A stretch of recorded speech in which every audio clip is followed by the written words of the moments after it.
ね、夏も真っ盛りという感じなんですが、皆さんは夏バテもしないで頑張ってますか？今週はですね、夏の暑さも吹き飛ばすようなホットな話題をお届けしたいと思います。おはようございます。高倉涼子です。パソコンもいよいよ16ビット、32ビットと高速大容量時代に突入しているようですが、それに伴ってソフトウェアを共有するエミュレーターソフトについて今週は特集したいと思います。それでは早速先日行われました記者発表の模様からご覧ください。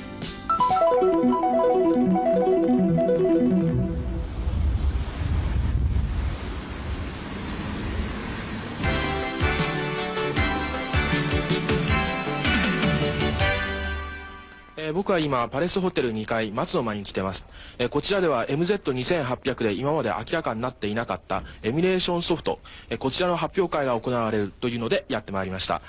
今ですね、エミュレーターとは何か、あるいはエミュレーターでどういうソフトが動くのか、その辺のところを説明が行われているようなんですが、早速見てみたいと思います。前回の新製品発表会の中で私はご質問に答えてエミュレーションソフトウェアの研究をやっております、こういうふうにお答えをいたしました。私どもの本日のご報告はエミュレーションソフトバージョン 2.0 上で動作する PC98UV2 アプリケーションソフトウェアというところでリストアップをしてございますが、ワープロにつきましては一太郎、トゥインスター2、ワードスター、武蔵、小次郎、VJE10 の計6本、その後スクリーンエディター、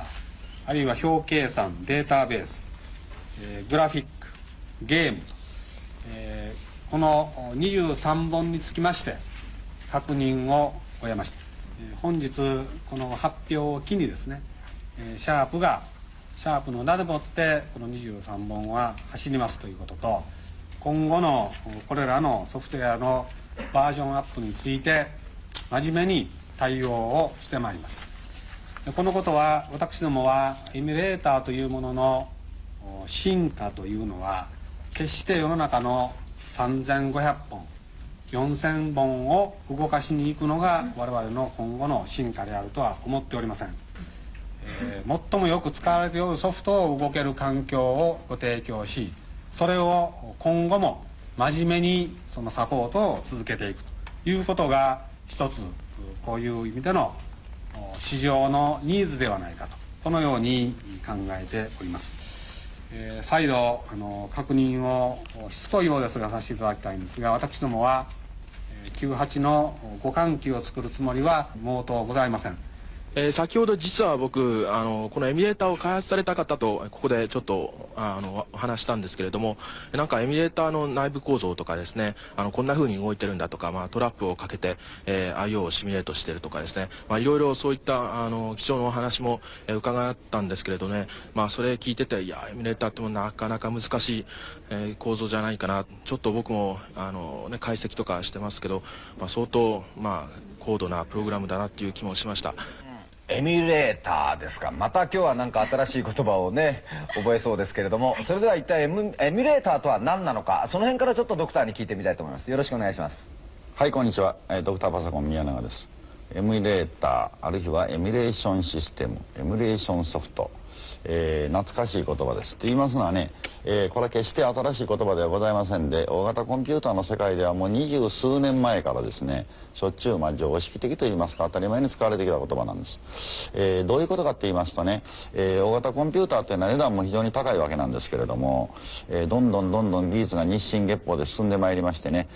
新しいコンピューターが発表になるためにそれまでに蓄積された膨大なソフト、大型コンピューターだけにね作るソフトも大変長いものが多くってですね、労力もかかっているわけです。それが使えるのか使えないのか、そこで考え出されたのがですね、新しい高性能の機械を持ってそれまでの機械の、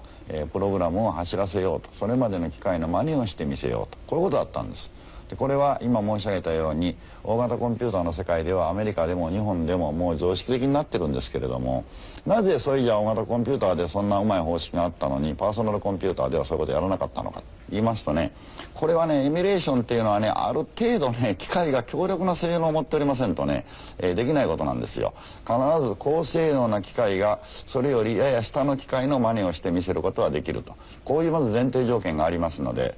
今まであまりこの大型コンピューターの世界の発想を取り入れなかったんですけれども、初めて打ち出しましたのがですね2800エミュレーションシステムなんです。今のドクターのお話で大体エミュレーターがどういう仕事をするソフトなのかお分かりいただけたと思います。では実際に MZ2861 のエミュレーターはどういう仕組みになってるんでしょうか。これは高橋さんに伺いたいと思います。まずですねこのエミュレーターが何かっていうのをご説明する前に、普通こういった MS-DOS 今もコマンドモードになってますが、これがどんな風にして動いてるかっていうのをご説明したいと思います。こちらがその図なんですが、一番下にこのハードウェアしっかりありまして、その上に BIOS というのがあるんですね。BIOS っていうのはベーシックインプットアウトプットシステムって言いまして、このハードを動かすためのソフトです。そしてその上に OS。これがですねメモリですとかディスクですとか、そういうものを管理するためにある。でこの OS にはMS-DOS を採用しているというわけなんですね。でその上にAP、これはアプリケーションということですが、ワープロとか表集計言語とかそういうのを動かすときは、ここのところに来るというふうになってるんですね。そして、実際エミュレーターをですねちょっと起動させてみたいと思うんですが、MS-DOS を1回起動させまして、これディスク抜きまして、でエミュレーターのこうディスクね、こうついてくるんですが、これを立ち上げます。そして、起動するためのプログラムがこれ出てくるわけですね。で1番というのを選びますと、ここにいろいろ起動できるソフトが出てくる。一太郎とかね、マイフェスとか、いろいろ皆さんもご存知のやつがあるんじゃないかと思うんですが、一応ここではですね、花子を選んでみたいと思います。この花子っていうのはですね、グラフィックツールでして、一太郎なんかも出してるジャストシステムというところからね出してるものなんですが、そしてターゲットディスクを挿入して、どれかの起用してくださいということなんで、この花子のディスクをねセットして起用します。そうすると起動するんですが、この今のエミュレーターというのは一応このアプリケーションとして起動するんです。ところがですね、今みたいな操作を行うと実際にはこの、BIOS の上で OS の下、この位置にエミュレーターというのが来るわけなんですね。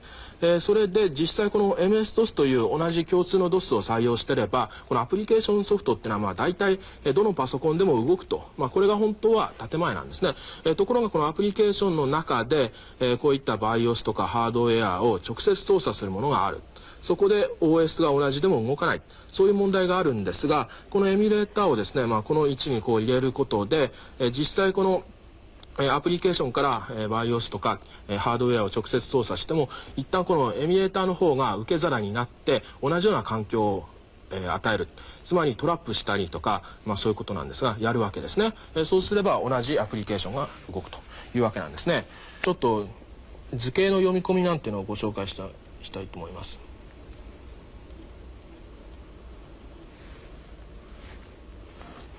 ここのところに、ファイルっていうのがありまして、読み込みですね。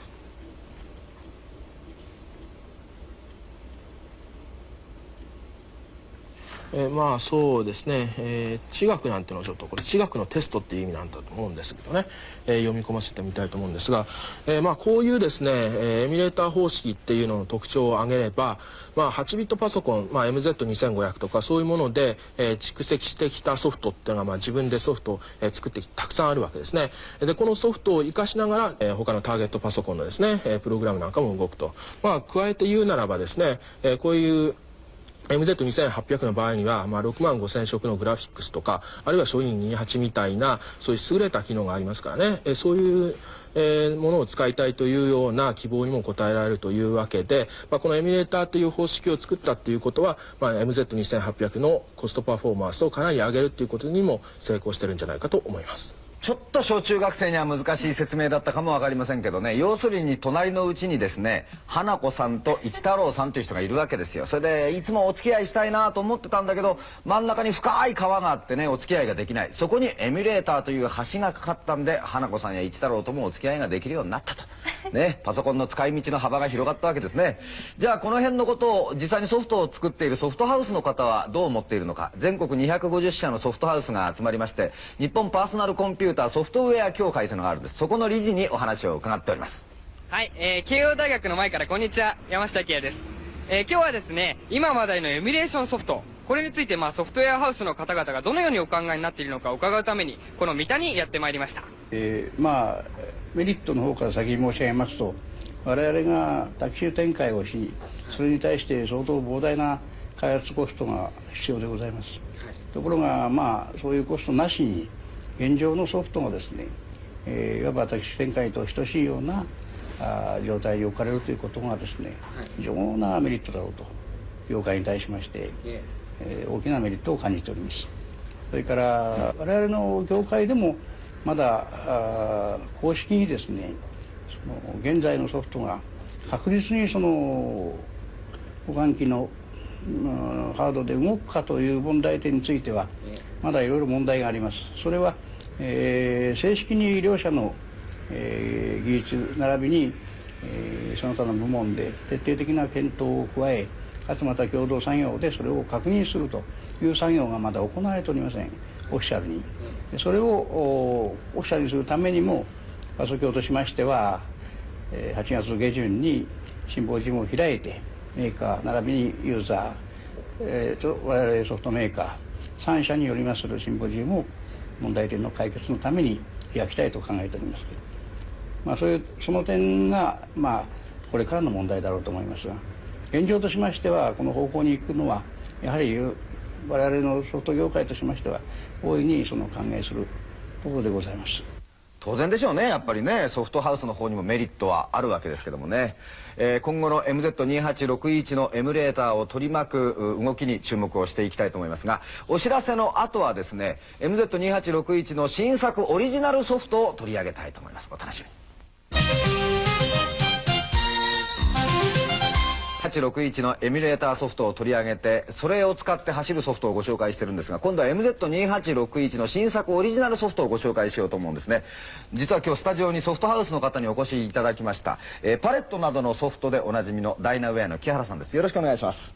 こんにちは、ダイナウェアの木原です。木原さん、ところで最近よく聞く言葉にですね、デスクトップパブリッシングとかインテグレーテッドスプレッシートとかいろいろありますけども、ダイナウェアでは MZ2861 の、そういうソフトをお作りになってるんだそうですね。アップシリーズといいます5本の製品を新しく出荷します。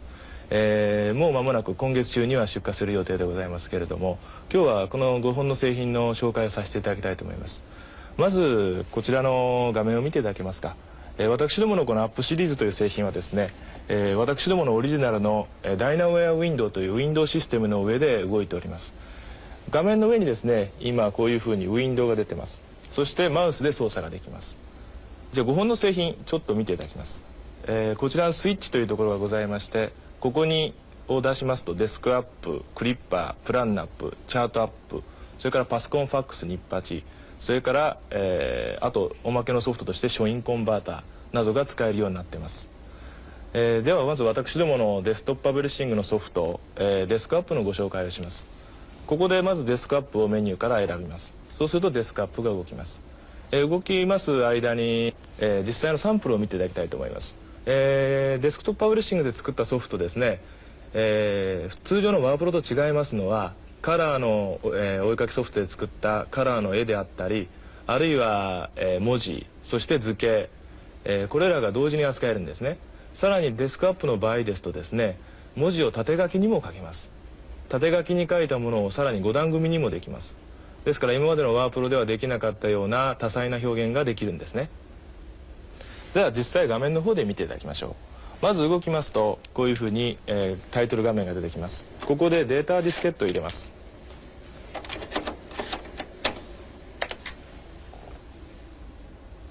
データディスケットを入れますと、データディスケットの中身がこういうふうに絵と文字の形で現れてくるんですね。そして例えばマウスを使えばウィンドウの大きさを変えたりできます。じゃあ実際にこの中で一つサンプルの文章を開いてみましょう。この中にある例えば先ほどと同じ新聞文というものです。これを開きます。普通でしたらここでキーボードで何とか叩かないといけないんですが、これもマウスでポンポンと2回押すだけです。ここで自動的に新聞文というものが呼ばれてくるんですね。で読み込まれますと、見ていただくと分かりますように、ちょっとまだこれ随分大きな文章なので一部しか見えてません。じゃあ実際これちょっと小さくして全体を見てみます。これも画面の上にあるメニューですね。これを選んで縮小画面というのを選びます。これもやはり私どものダイナウェイウィンドウの特徴で、全体を見られるんですね。しかもこれ普通のレイアウト表示ではありません。この上でそのまま編集、それからキーボードから入力も行えるんですね。じゃあ実際ちょっともう一段階大きくしてみましょう。こういうふうに何段階かの大きさが選べます。ここにペケが出てますけども、ここはですね、実は写真が入るんですね。ちょっと選んでみます。下は文字が入ってますけども、こちらには実はイメージ、今は実はこれはイメージスキャナーから取り込んだタイトル画面が入ってます。そしてタイトル画面、そしてこちらに縦書きの文字が入ってます。これもただ単に縦書きができるだけじゃないんですね。縦書きの画面に表示している上で、さらにこのまま編集もできます。それからですね、メニューの中にはこういう図形のメニューもありますので、このソフトワープロとしての機能だけではなくて図形も同時に扱えるんですね。ですから図形、文字、そして写真などのイメージ、これが統合して扱えるというのがデスクトップパブリッシングソフトの特徴だと思います。大手の新聞社なんかね、もちろん割り付けは今コンピューターでやってるわけですが、自分のところにあるパーソナルコンピューターで例えば学校新聞の割り付けができるなんてのはこれ最高に面白いですがね。パソコンさんでところでインテグレーテッドスプレッドシート、こちらの方はどういうものただいですか？まから30チャートアップというのはですね、私どものアップシリーズの中の表計算とグラフを行うソフトです。で実際インテグレーテッドスプレッドシートとはどういうものか、じゃあ実際のサンプルを見ていただいた方が分かりやすいと思います。サンプルを見ていただくと分かりますように、もちろん表計算ですから表が扱えます。さらに見ていただくと分かりますように、円グラフであったり棒グラフであったり、さらにちょっと右側を見ていただきますと、イメージが入ってますね。ですから絵も扱えますし文章も扱えます。さらにですから今まででしたらですね、個別の表計算のソフトで表を作って、でグラフ作成ソフトでグラフを作って、さらにイメージで絵を描かないといけなかったんですけれども、それが一つのソフトで行えて、かつ一つの文章の中にレイアウトしてしまいます。これがインテグレーテッドスプレッドシートの特徴ですね。実際のじゃあものを見ていただきたいと思います。画面はですね、アップシリーズのソフト、これ全て同じです。ですから見た目ほとんど変わりません。ここにチャートアップと書いてなければ全く先ほどの別スタッフと同じじゃないかと思われるかもしれませんね。でここで一つサンプルを開いてみましょう。こちらに編集入門となります。これを開いてみます。操作は全く同じ手順で行いますので、アップシリーズ一つ覚えてしまえれば、あとはほとんど同じ使い方ができるんですね。ここに表が出てまいりました。これ一見普通の表計算と同じに見えますね。でここでさらに額表示というのを選んでやりますと、見慣れた表計算風の画面が出てきます。もちろんこの中では普通の表計算として動かせます。さらに先ほどと同じように縮小画面使ってみますと、全体のレイアウトが見られます。ここでじゃあ新しくもう一個グラフを作ってみます。まずグラフを書く範囲をマウスで指定してやります。ワンタッチで枠が指定できます。そしてグラフにしたい範囲を表の中から選んでやって、でグラフにしましょう。そうするとこういういろんなグラフが選べます。棒グラフであったり折れ線グラフであったり、今棒グラフしてみますね。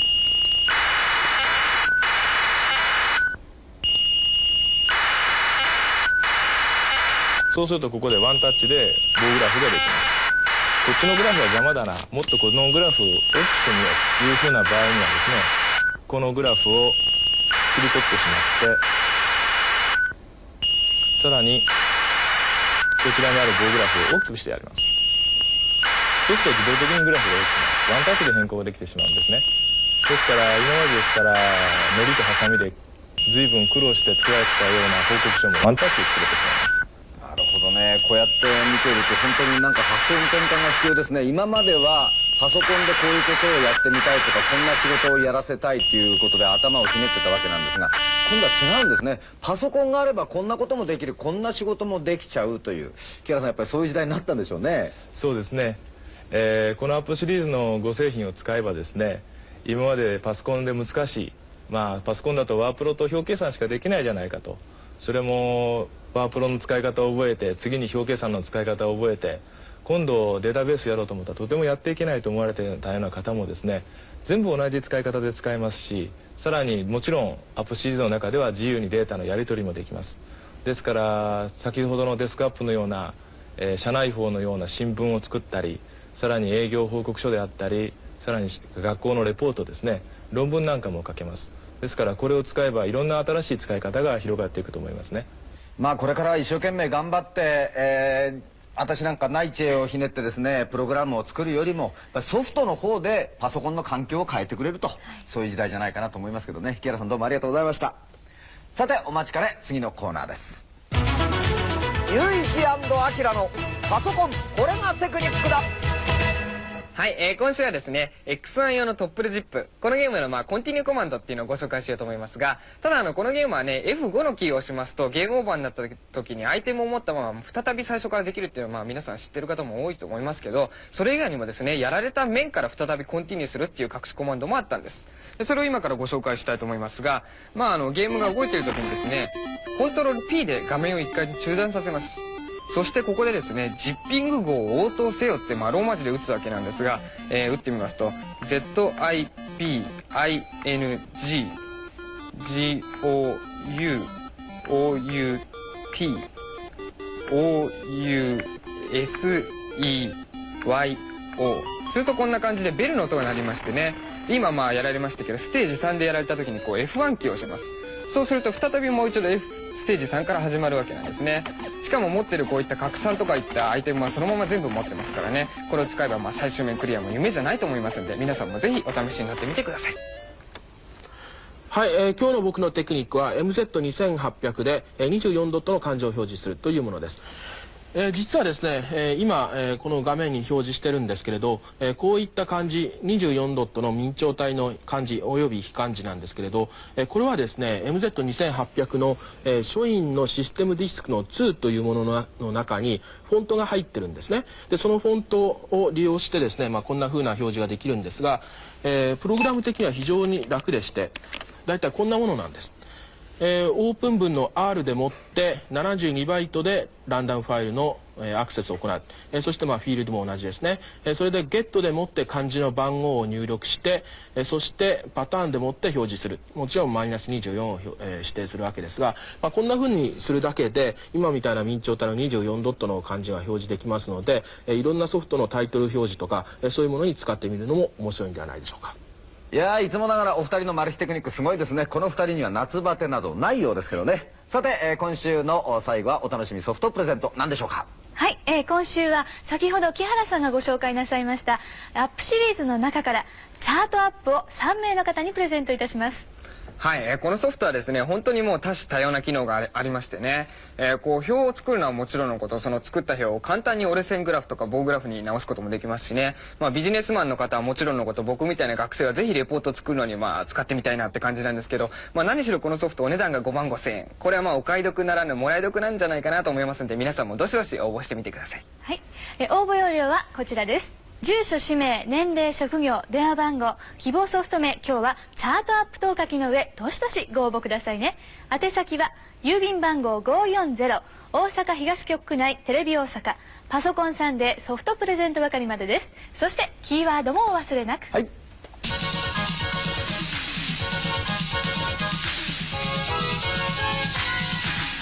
お大変わかりやすいキーワード、こちらが今日のキーワードですね。忘れずに書いてください。ということで今日は MZ2861 のエミュレーションソフト、それからですねデスクトップパブリッシングという難しい言葉なんかも出てまいりましたけどね、パソコンライフ、皆さんのパソコンライフも一層広がるんじゃないでしょうか。さて来週は恒例のお便り特集をお届けしたいと思います。皆さんからのご質問お待ちしております。特に私宛てへのご質問、答えられないかもわかりませんけどもお寄せください。それではまた来週お会いしましょう。ごきげんよう、さよなら。